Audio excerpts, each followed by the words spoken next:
안녕하십니까. 저는 동북고등학교 수학교사 이승민입니다.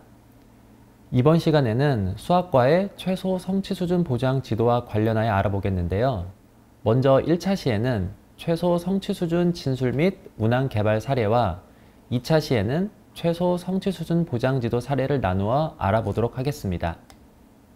첫 번째로 최소 성취 수준 진술 및 문항 개발 사례에 대해 살펴보도록 하겠습니다.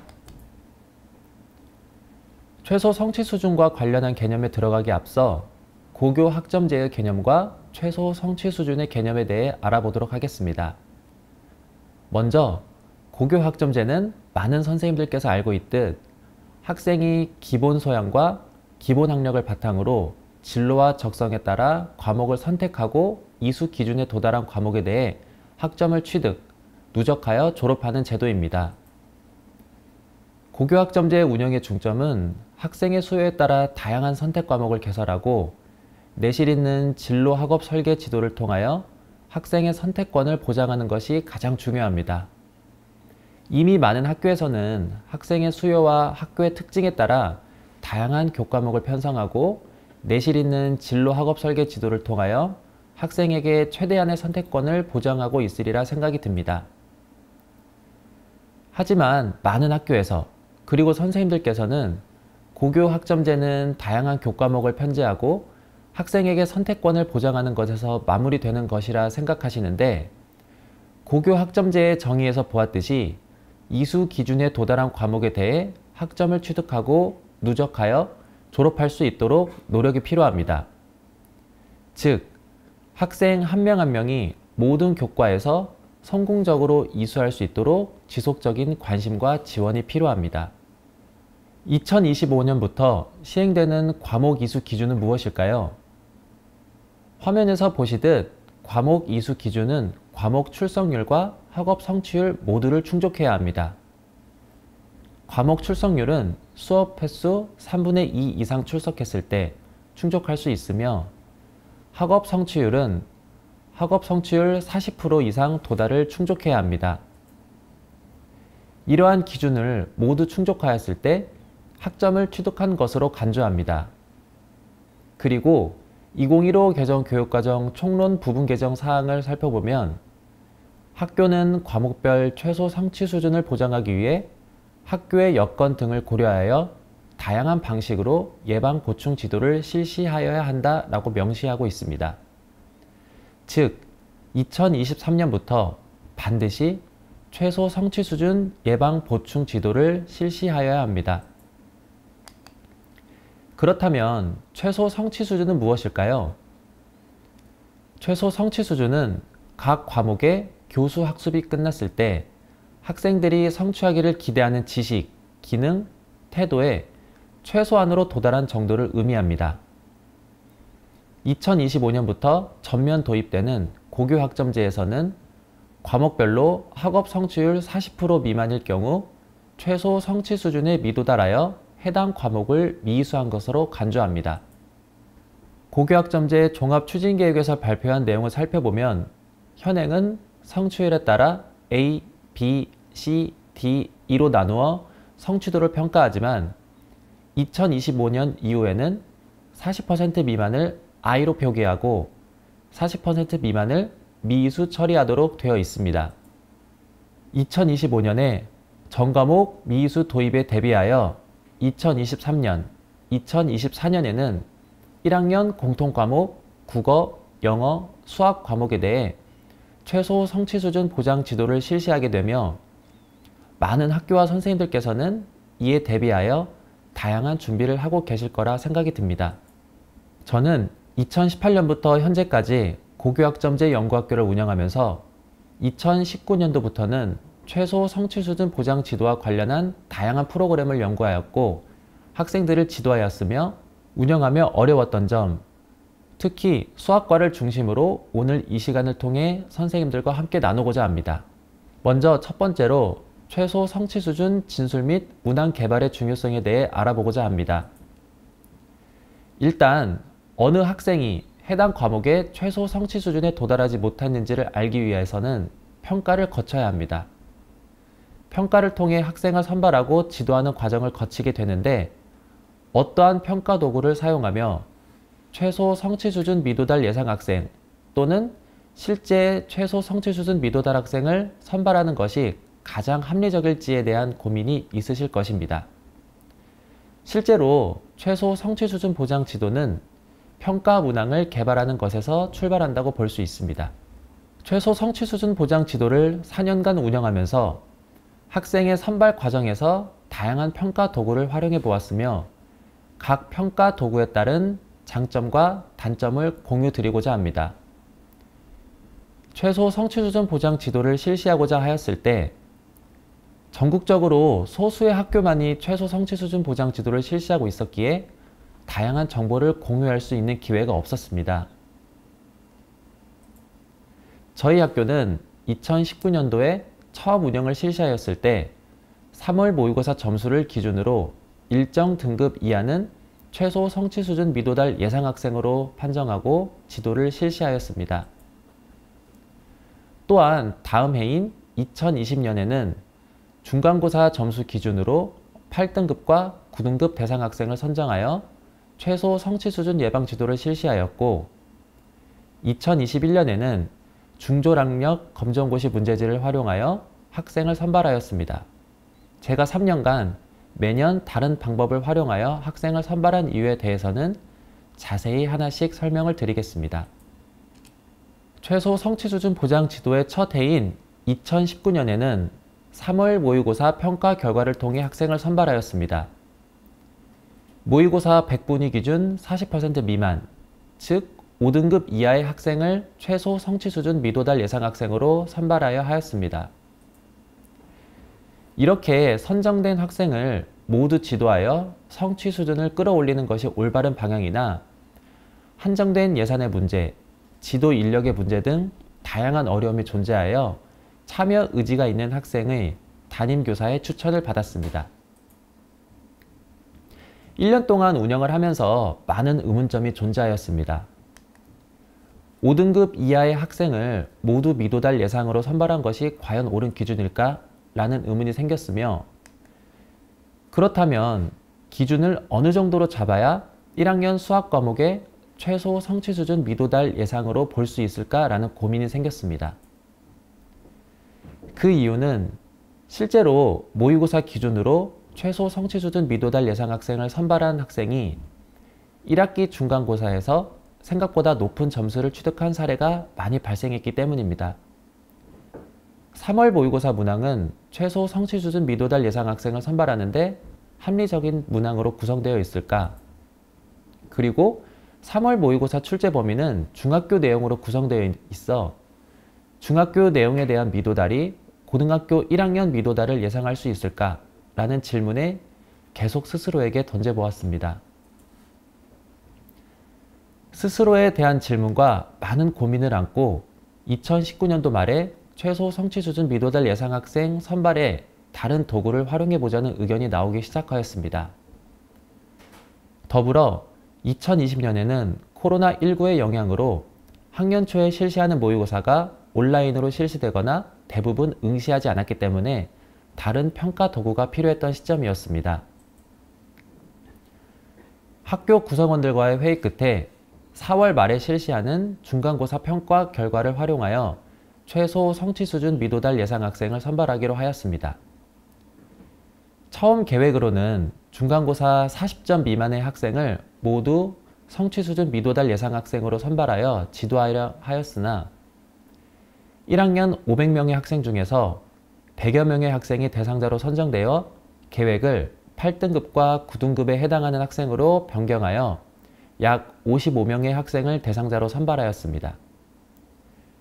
1년 동안 중간고사, 기말고사 문항을 활용하여 학생을 선발하고 지도하는 과정에서 몇 가지 궁금증이 생겼습니다. 과연 정기고사에 구성된 모든 문항들이 성취 수준을 잘 반영하여 일정 수준 미만을 최소 성취 수준 미도달 예상 학생으로 선발할 수 있을지, 그리고 9등급제로 평가되는 과목이기에 등급을 나누기 위한 고난도 문항이 출제되어 평가가 잘 이루어진 것일까? 라는 질문을 해보았습니다. 1년간의 운영을 끝으로 2021년에는 새로운 평가 방식, 즉 검정고시 문항을 활용해보자는 의견이 나왔고 1년간 중졸학력 검정고시 문항을 기준으로 학생을 선발하였습니다. 검정고시는 통과하면 중학교 또는 고등학교를 졸업한 사람과 동등한 학력이 인정되기에 가장 효과적인 평가 방법이라 판단하였습니다.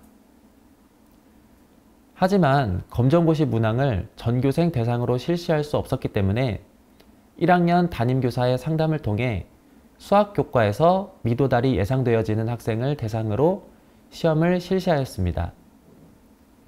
검정고시 문항은 기존의 평가 방식과 다르게 상대적으로 쉽고 간단한 문항들로 구성되어 있어 약 30여 명의 학생이 최소 성취 수준 미도달 예상 학생으로 선발되었습니다.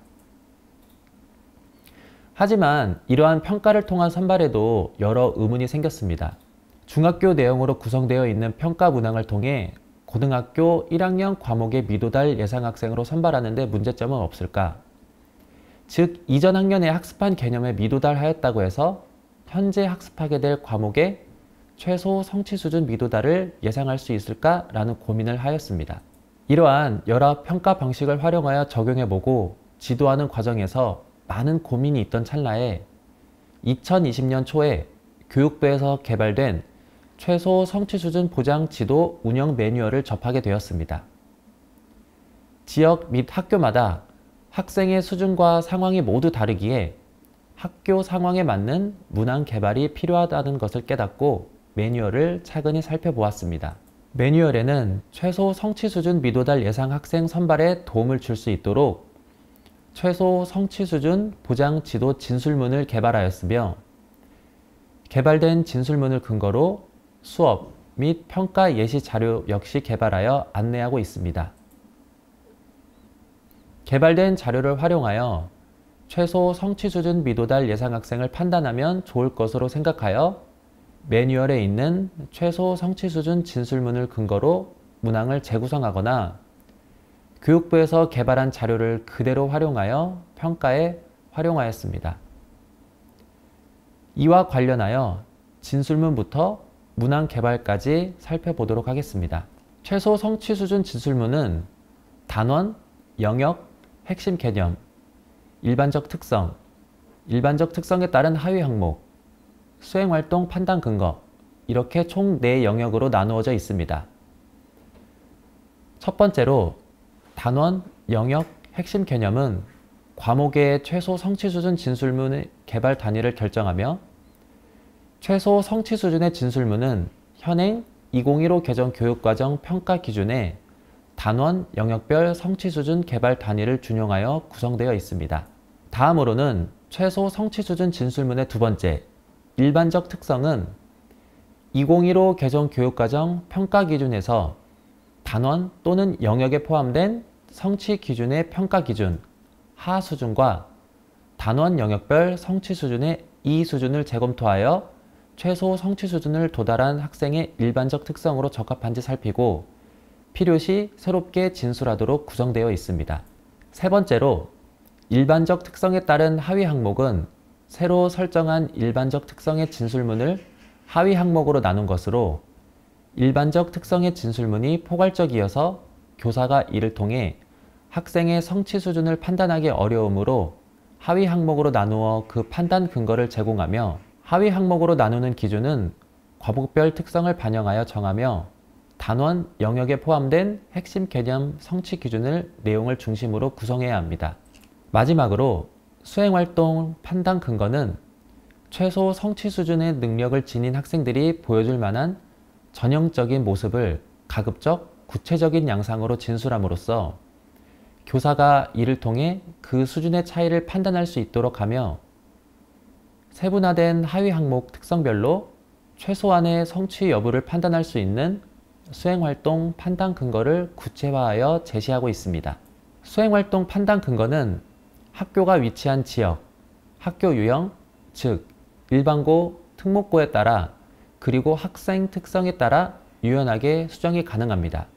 최소 성취 수준 진술문은 자세히 살펴보았는데 생소한 내용이라 이해가 쉽지 않았으리라 생각이 듭니다. 이해를 돕고자 실제로 수학의 다항식 단원을 기준으로 개발된 진술문과 진술문에 따른 평가 문항 예시로 살펴보고자 합니다. 공통과목 수학 다항식의 성취 기준과 평가 기준을 살펴보면 다음과 같습니다. 교육과정 성취 기준 10 수학 01-01은 다항식의 사칙 연산을 할 수 있다라고 성취 기준을 제시하고 있으며 그에 따라서 평가 기준은 상, 중, 하로 구성되어 있습니다. 여기에서 우리는 최소 성취 수준에 초점을 맞추어져 있기 때문에 가장 아래 단계인 하 기준인 간단한 다항식의 사칙 연산을 할 수 있다에 초점을 맞추어야 할 것입니다. 그리고 공통과목 수학 다항식의 성취 기준의 일반적인 특성을 살펴보면 성취 기준은 총 5가지로 나누어져 있으며 가장 하위 성취 기준을 이 기준을 살펴보면 다항식의 계산, 나머지 정리, 인수분해와 관련한 기본 개념을 알고 이를 기초로 간단한 문제를 해결하려고 노력한다 라고 제시되어 있습니다. 우리가 현재 초점을 두고 있는 학생은 이 수준보다 낮은 수준을 보이는 학생을 선발하는 것이기에 성취 기준 2를 재구성하여 새롭게 진술하는 것이 필요합니다. 실제로 개발된 다항식의 성취 수준 진술문을 살펴보면 다음과 같습니다. 일반적인 특성을 보시면 조금 전에 성취 수준 2 수준에서는 기본 개념을 알고 이를 기초로 간단한 문제를 해결하려고 노력한다 라고 제시되어 있지만 기본 개념에서 기초 개념으로 수정한 것을 확인할 수 있습니다. 또한 그에 따른 하위 항목도 이렇게 구성되어 있으며 수행활동 판단 근거는 다항식의 사칙 연산을 덧셈과 뺄셈, 곱셈, 나눗셈으로 나누어 구성하였습니다. 여기에서 많은 선생님들께서 고민에 빠지실 것입니다.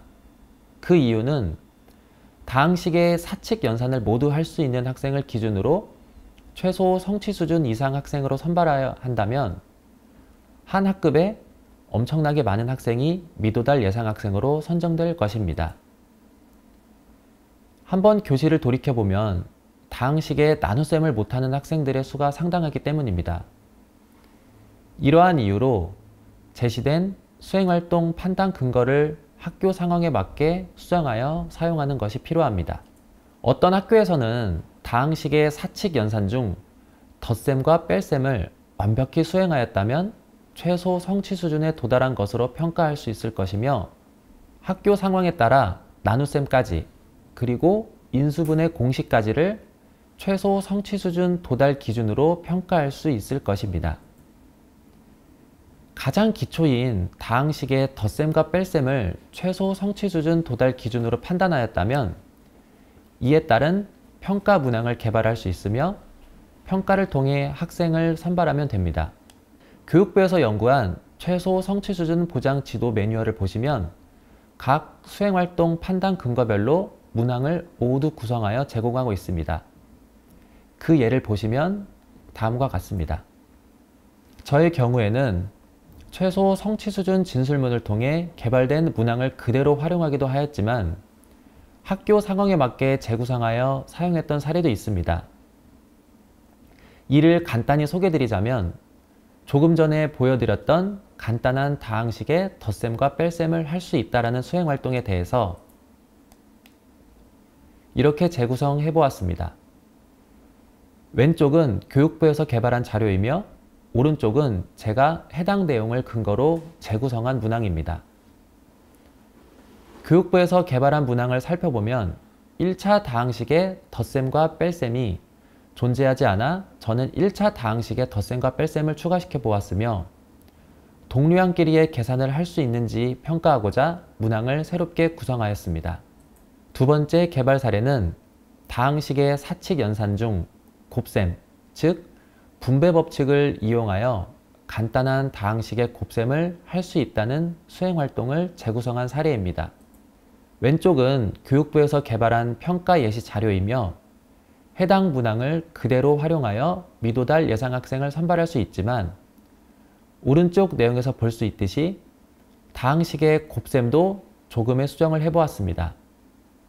평가를 통해 학생들이 곱셈 공식을 알고 있는지, 그리고 이를 활용할 수 있는지에 대한 정보를 알고 싶었으며, 기존에 개발된 평가 자료는 1차항의 곱셈으로 이루어져 있어 최고차항을 조금 변경하여 재구성해 보았습니다.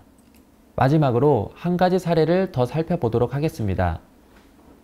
간단한 인수분해 공식을 알고 있는지에 대한 평가를 수행활동 판단 근거를 기준으로 삼았으며, 이에 따른 개발된 평가 문항과 이를 토대로 재구성한 문항은 다음과 같습니다. 이렇게 재구성한 이유는 학생들은 일반적으로 도형과 관련한 문제는 어려워하기 때문에 숫자를 하나의 문자로 치환하여 인수분해하는 형식의 문제로 수정하였습니다. 마지막으로 학교 및 학생의 수준을 잘 파악하였다 할지라도 문항 개발에 오류가 있다면 어떠한 문제가 생기는지 한 가지 사례를 살펴보도록 하겠습니다. 저는 교육부에서 운영한 최소 성취 수준 보장 지도 전문가 양성 과정을 운영하면서 1박 2일 동안 많은 선생님들과 다양한 문제를 함께 개발하고 공유하는 시간을 가졌습니다. 이때 조별 활동을 진행하였는데 한 조에서 개발한 문항을 보여드리고자 합니다. 유리 함수의 그래프를 그릴 수 있는지에 대한 평가 문항이었으며, y는 x분의 1의 그래프를 그릴 수 있는지를 평가하는 문제를 개발하였습니다. 화면을 보시면 y는 x분의 1에 x값을 대입하여 y값을 구하고 이를 좌표 평면 위에 나타내는 과정인데, 언뜻 보기에는 매우 쉬워 보이는 문제일 수 있습니다. 하지만 중간에 x가 마이너스 2분의 1, 2분의 1일 때를 보시면 이 부분에서 많은 학생들이 어려움을 겪을 것이라 예상이 됩니다. 즉, 번분수의 개념이 등장하여 빈칸을 완성하지 못하는 학생이 많이 발생할 것으로 예측되며, 이러한 결과는 선생님들의 의도와 다르게 많은 학생들이 최소 성취 수준 미도달로 선정될 수 있다는 결과를 가져올 수 있습니다.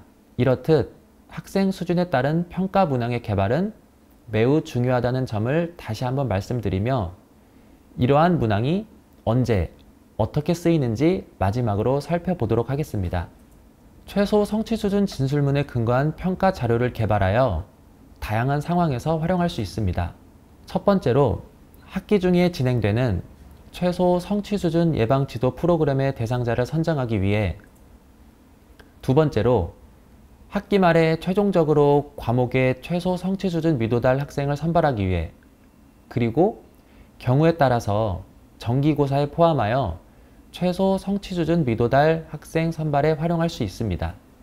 여기까지 최소 성취 수준 보장 지도를 위한 가장 첫 번째 준비 단계인 최소 성취 수준 진술 및 문항 개발 사례를 살펴보았습니다.